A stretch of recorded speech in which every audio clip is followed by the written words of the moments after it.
Hey guys, it's Amy at Zoe back, and I'm going to do my weekly update for April 16th, 2023. So this week was, it was a quiet week at work. It was very quiet.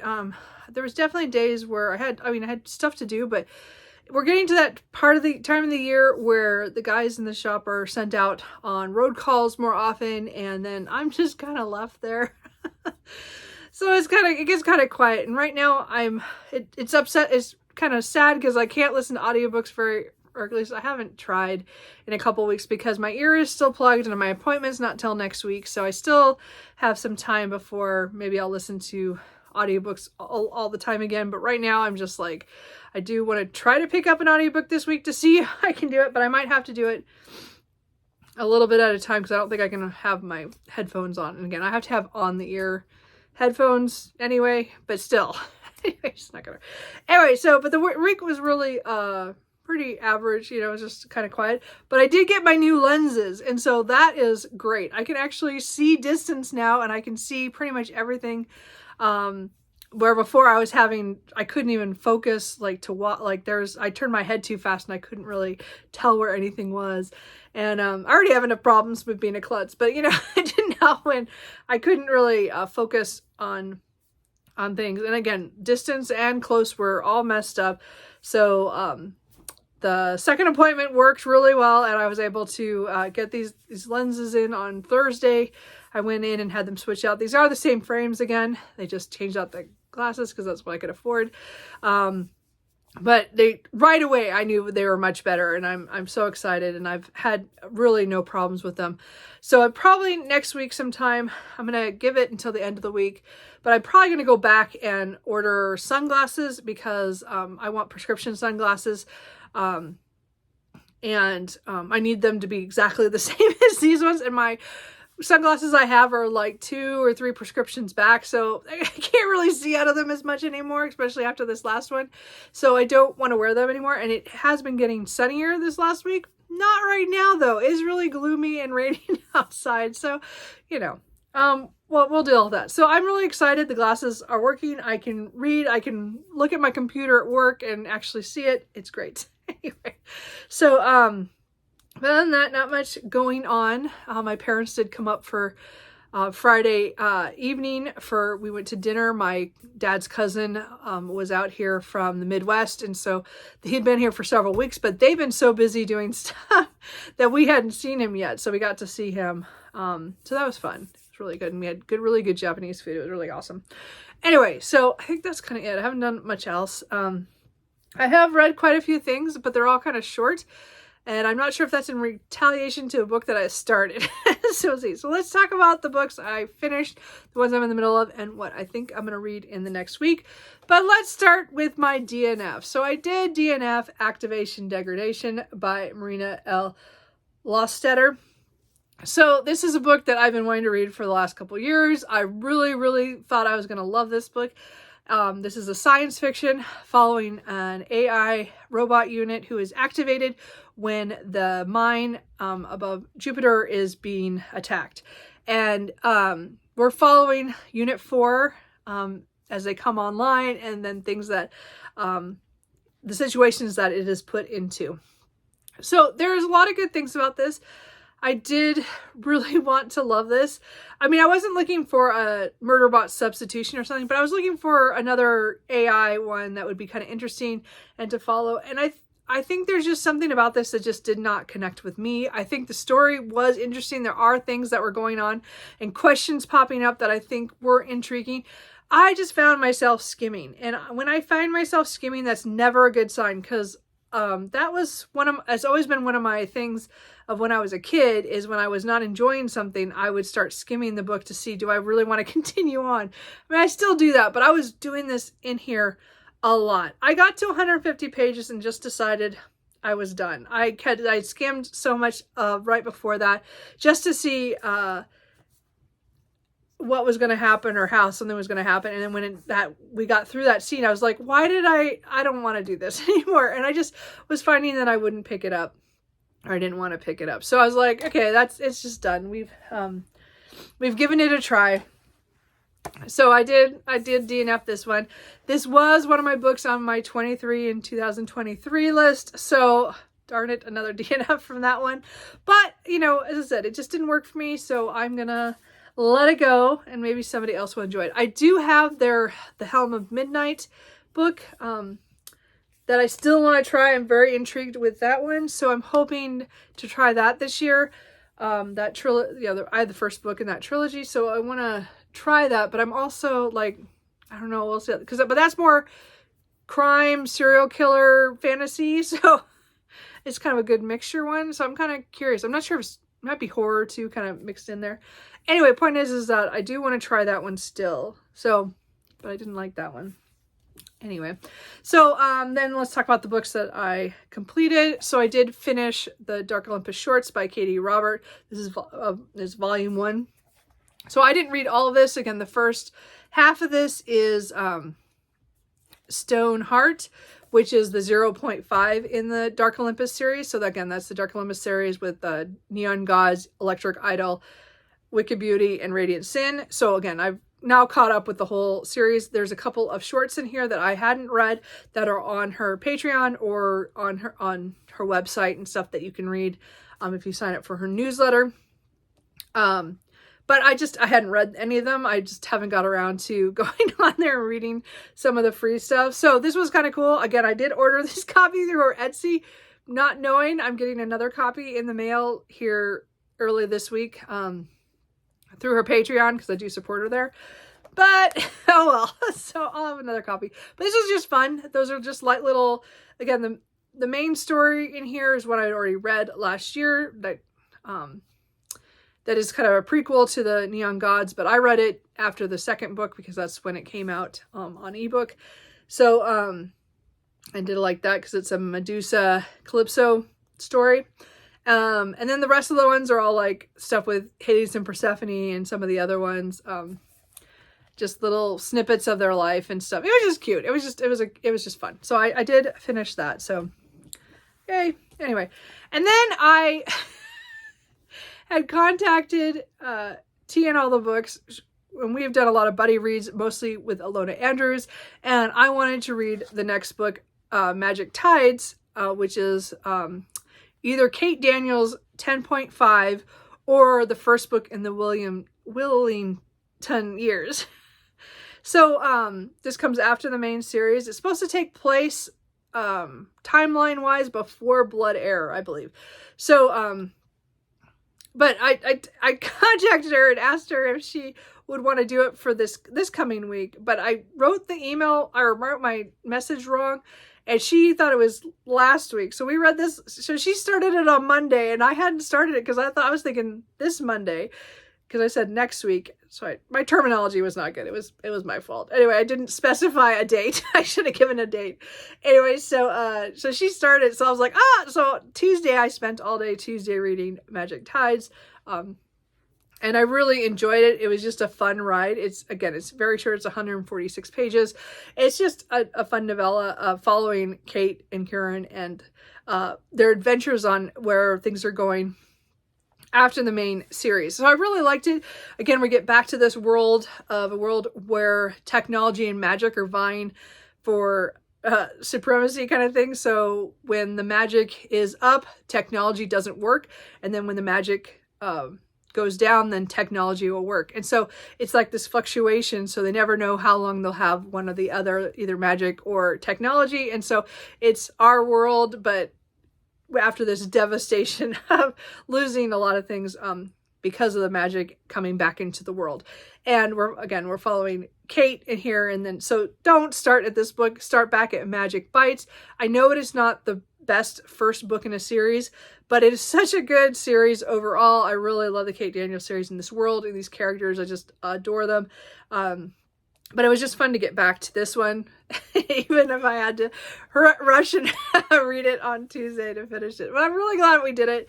The next book in this series comes out in June. Again, they're self-publishing these ones.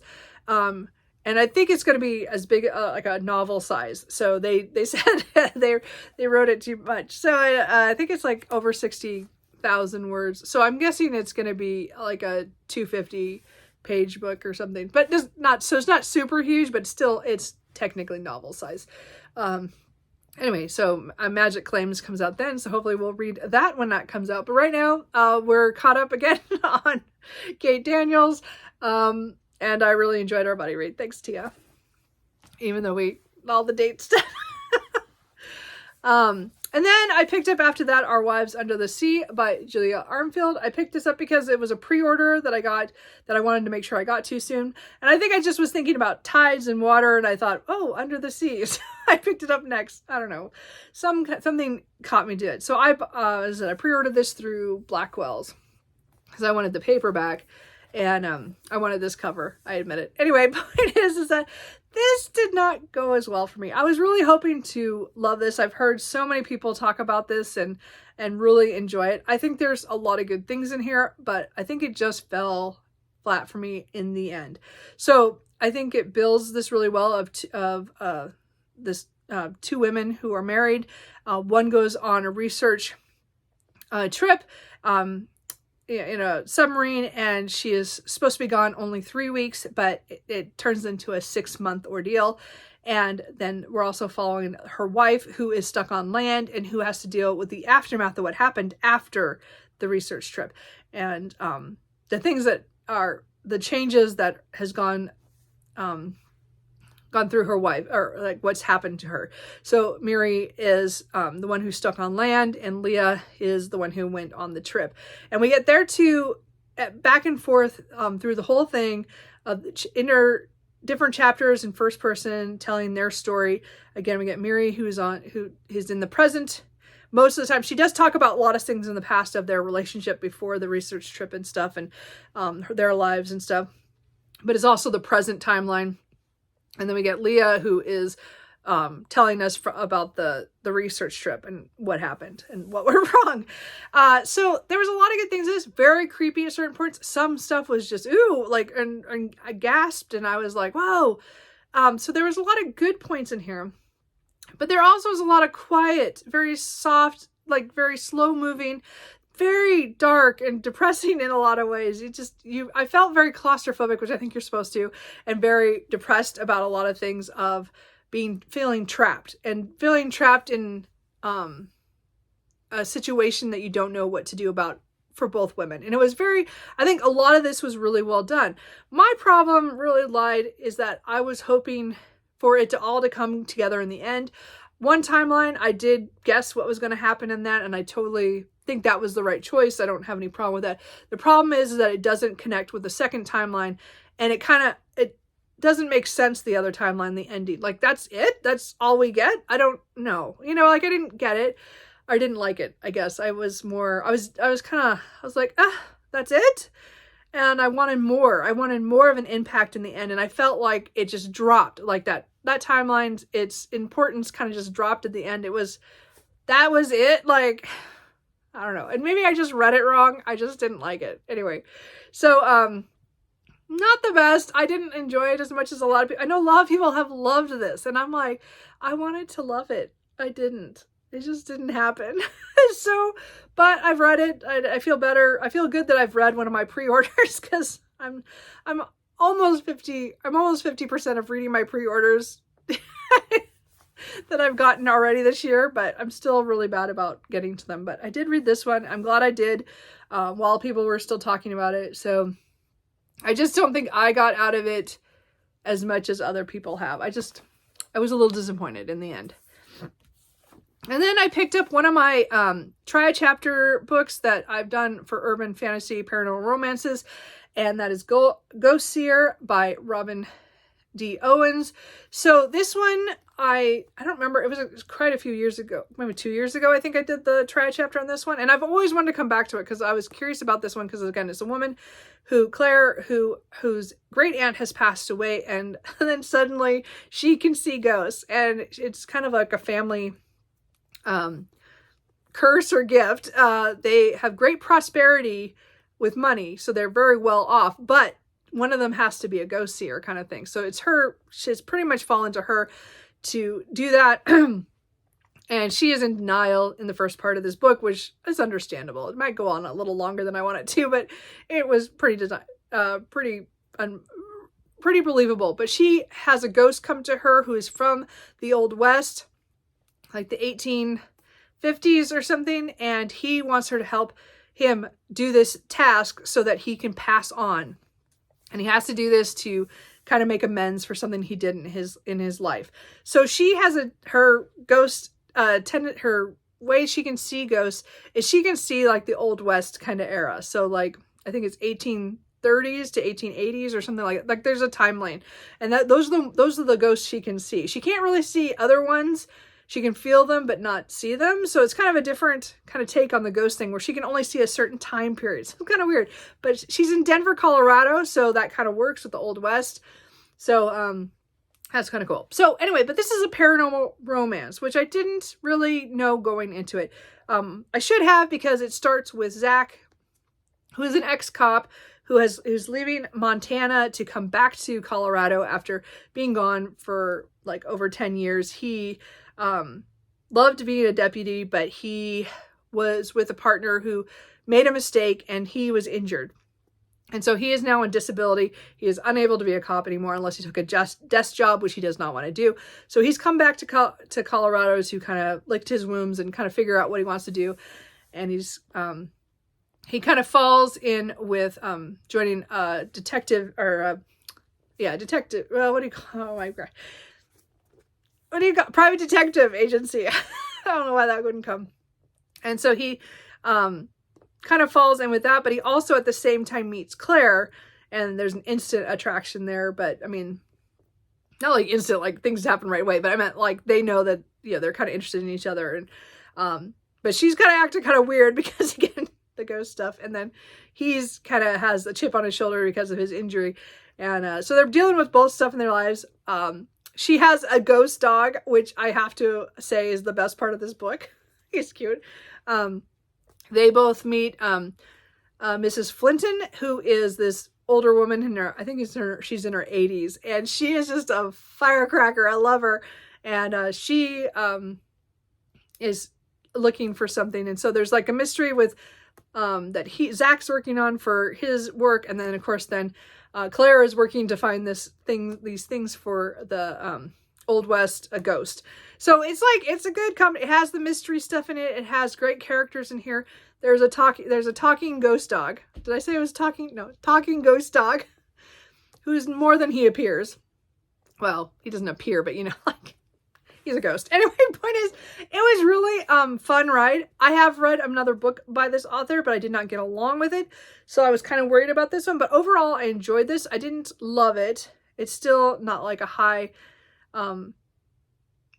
rereading potential kind of thing. But I did order the second book from the library. The library has the first 3 books, so I had the first book. So it has the next 2 books, and then there's 2 more. There's 5 books in the series.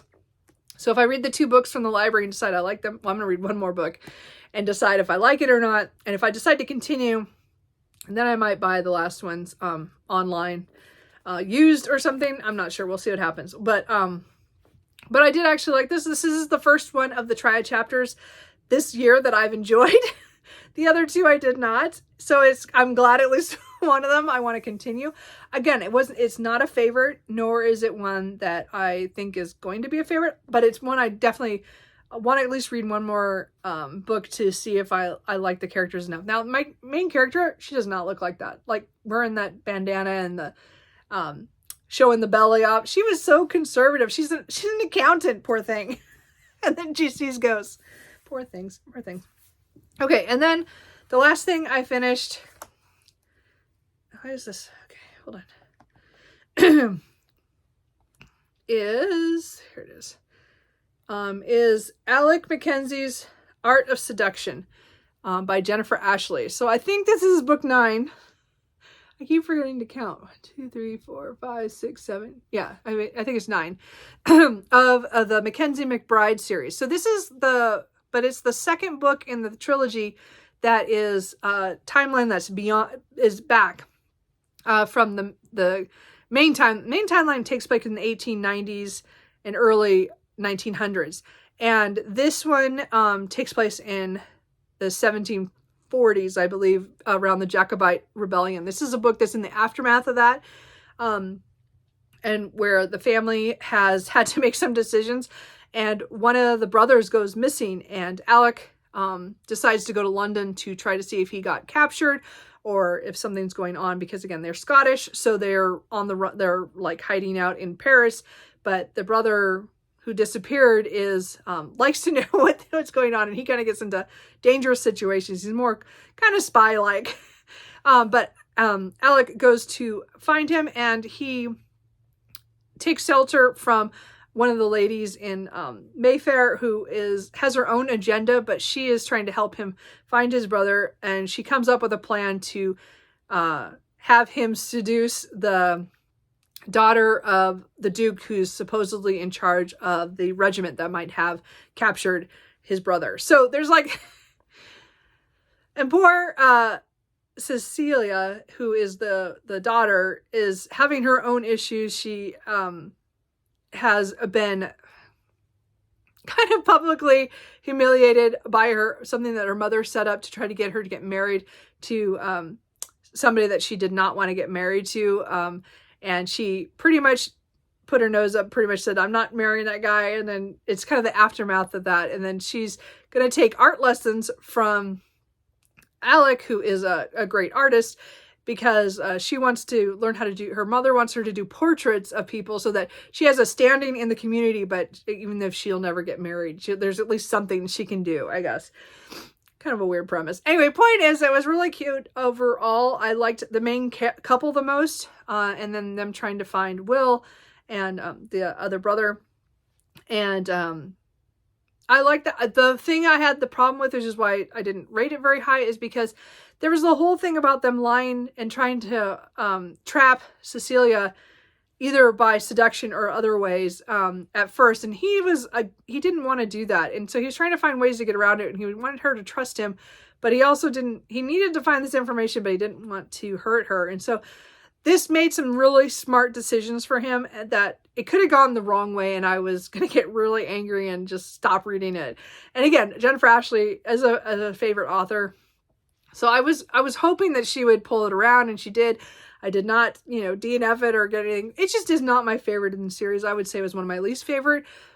But I like I still like the main characters. It wasn't really their fault. It was just some of the plotting stuff around, or, some of the details around it that I just felt bad for Celia because of things that happened around her. I just felt bad for her. Anyway, I'm done with this one. So I have one more in the past timeline. So I wanted to get that done here in the next couple months, and then I can finish the last few books that are in the timeline before that, or the normal timeline, which is again 150 years earlier or later. Anyway, so I did finish that. I'm glad, because that ebook I started at the beginning of the month, or end of March, and so I just wanted to get it done, so that's done. So the only book I'm technically in the middle of right now that I should be reading is The Way of Kings by Brandon Sanderson. So I don't know if I read all these shorter things just to avoid this. I'm not sure. I don't know if this is, I really wanted to read this, but I got 110 pages in. I do like it so far, but something happened at, not the chapter that I ended on, but the chapter before, where the main character says something at the end that I'm like, wait, what? Like, what? And then it made me question liking that character. And so now I'm like, wow, so I have to just push my way through the next chapter. I'm hoping this is the 2-volume breakup of the Way of Kings. So I would like to finish this first part by the end of the month, but right now I don't know. I keep finding other things to read. So we'll see. As I said, this is the first book in the Stormlight Archive series. I have not read the Stormlight Archive at all yet. So this is the first book. And again, I've got about 110 pages in. So I do want to read more of this, but I just don't know if right now is the time, because I'm attracted to other things right now. So we'll see. As I said, we'll see what happens with that. And then I do want to try an audiobook, and I got it from the library, and my hold came in. And as I said, I have another week before I'll get my ear cleared out and I can hear again out of that ear. But I'm going to try to read an audiobook. It's a shorter one, and it's also a sci-fi romance that I tried last year and just didn't get through. I want to try it on audio to see if I can maybe get through it. And that is Planet Barbarians by Ruby Dixon. So again, a lot of people love this series. I couldn't get through the first book the first time. I had a lot of trouble with their first interactions, the two main characters. So I've listened to the first 15 minutes of this before, when I went to get coffee this morning. And it's I don't know if it's the tone or not, but Georgie, she has been kidnapped by aliens and she is in the hull and being taken somewhere.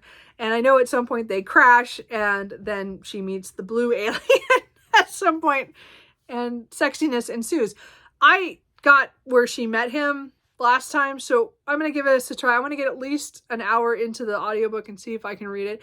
I'm just not sure if this is for me. I keep wanting to have something sci-fi romance that I connect with, but I just don't know if this is the series, so we'll see. As I said, I want to give it one more chance, and my library had the audiobook, so I thought, okay, I'll give it a chance. So I'm going to try to listen to this. Yes, I will have to wear headphones because I will not listen to this without headphones at work. But maybe if I do like an hour a day, I don't know. It just, my ear hurts like if I have I listen too much, or I might listen to this just at home with, on my phone and not, or on here and not where I have to have something on my ear. So, cause again, that's bothering me right now. So we'll see. Anyway, we'll see if I read that. I don't know. We'll see. And beyond that, I have no idea when I'm going to pick up. There are so many books calling to me right now, books that I've bought in the last few months. Some of the books that I've bought years ago that I'm thinking about. I might pick up another, one of the books from my 2023, or even pick up one of my other try a chapter books. Speaking of which, I don't know, I haven't planned my try a chapter video this month. So if you guys have any suggestions on different kinds of things I could do, hopefully from physical books that I own, if there's a kind of genre or a kind of type of book I should pick, hey, let me know. That is kind of, I haven't done it this month, so we'll see. I might skip this month and do it next month. I'm not inspired this month, so if you come up with something, let me know. I think that's kind of it. Let's just really quickly do my board. I continued, well, I'm going to put Laura, the Dark Olympus, I'm going to count that as a continue because it was just little shorts in it. And then I also did I just do a start I just did a start. I meant to do a continue. There you go. And then I'm going to put a start. I'm going to put a start for the Kate Daniels Williamson years because it's starting the next series. Why not? Go Seer is also a start. And then, I continued the Alec Mackenzie Art of Seduction, which is also a historical fiction and an ebook. It gets quite a few chicks. And then I have a DNF. So I think that's everything I get to count. I don't know, maybe that's not it. But that's it. That's kind of how the board is looking right now. So again, series stuff is always high. Which this week I should have my Q1 kind of stats video up. I did a lot of stuff on that yesterday, so hopefully I'll get that up here this week sometime. Again, let me know what you think I should try a chapter on, maybe this month or next month, or if I get to it. And what are you guys reading? Anything good? I'm mood reading all over the place. As I said, this whole week was pretty much a mood read. And I just don't know if I'm going to pick up The Way of Kings yet. I might pick up something else later. I don't know. There's so many books I want to read. I just don't know what my mood is pulling me towards. But I have all day here to figure it out because I just have to cook making enchiladas for dinner. Lunch. I'm going to make it at lunchtime, I think. Or maybe I'll make it I think I'm going to make it at lunchtime so then I'll have it for the rest of the week. Anyway, I'm not making any sense. Anyway, so let me know how you guys are doing. And Cooper and I will see you guys later. Okay, bye.